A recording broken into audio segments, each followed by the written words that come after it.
All right, happy Sunday, everybody. It is OC Steve coming at you with some commentary, not necessarily news about New Japan Pro Wrestling or AEW as a whole, just some of my thoughts and opinions about what they should do about some issues moving forward. That being, Jon Moxley did retain the AEW title and is still technically the title holder for the IWGP US Heavyweight title in New Japan Pro Wrestling. I think moving forward, the New Japan execs need to make a decision, meaning that I think it's kind of ridiculous that Jon Moxley is still the U.S. heavyweight champion in New Japan Pro Wrestling. There are plenty of guys that are representing New Japan right now on New Japan Strong for the opportunity to wrestle the IWGP US champion down the line. It just seems like it's really shallow. These guys are going out of their way to represent New Japan Pro Wrestling, many of them from other promotions, whether it's GCW or Ring of Honor or any other SoCal local promotion like Santino's Brothers, to put on a product on behalf of New Japan. And they should have a brass ring to reach to, something to attain to.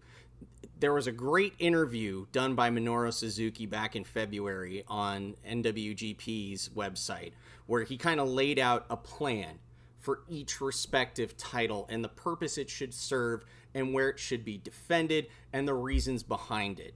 And one of those great ones was bringing up the U.S. heavyweight title. In his mind, Minoru Suzuki felt that the U.S. title should be defended on U.S. soil, meaning this should be an opportunity for wrestling fans that attend other shows and other promotions to see strong style, to see the New Japan style of wrestling at their promotion. Little sample, little Costco taste, if you will, of New Japan at their promotion, so it catches their eye. Maybe they get to see one of their favorites on that card compete against that New Japan wrestler respectively.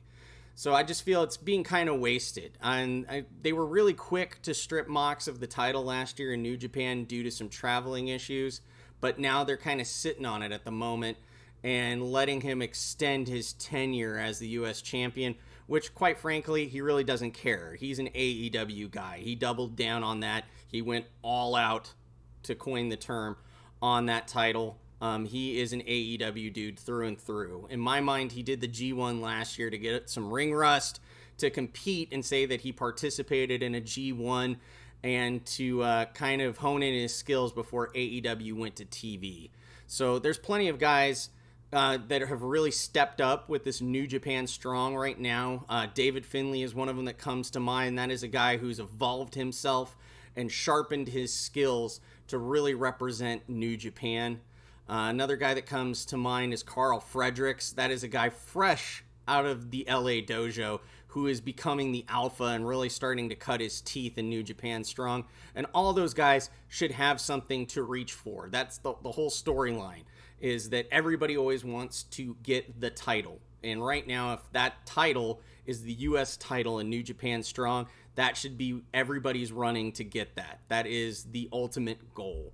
But to get a suitcase to wrestle a guy that may or may not decide to continue with New Japan down the line when everything reopens in 2021, kind of future casting, just seems a little ridiculous. They should bring that belt back. Let's be honest, kayfabe aside, Mox lives in Vegas. If he wanted to show up to New Japan Strong, he would have already done it by now. So he's not going to. So let's honor the guys that are representing the best king of pro sports right now. Let's put that title back into play. Let's create some interesting stakes where we have guys from Bullet Club competing against guys for Bullet Club. I'd love a Kenta versus Jay match for the United States heavyweight title, just to create some interesting kind of minutia right now. But that's just at least my sense. I know a lot of people will be covering AEW All Out. That's great. There's going to be an abundance of commentaries and various YouTube-related content from those guys. That's a dime a dozen. I focus on one thing, which is New Japan Pro Wrestling and the news relating to it.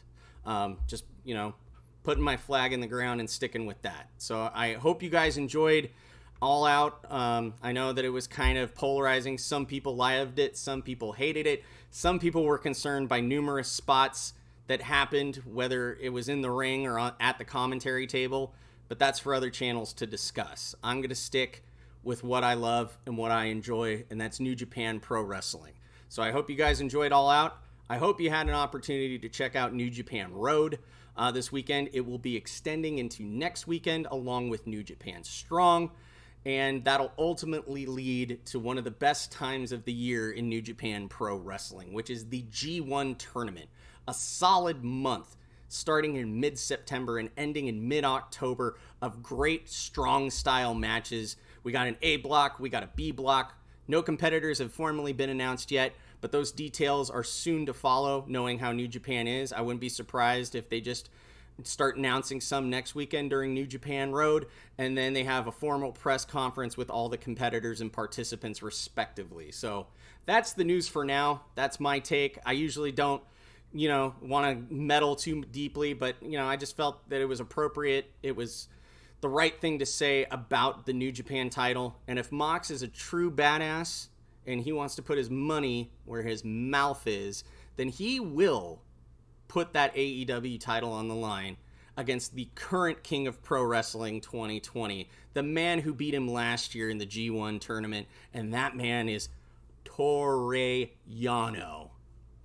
Enough said. Have a good weekend. I'll catch you on the next video.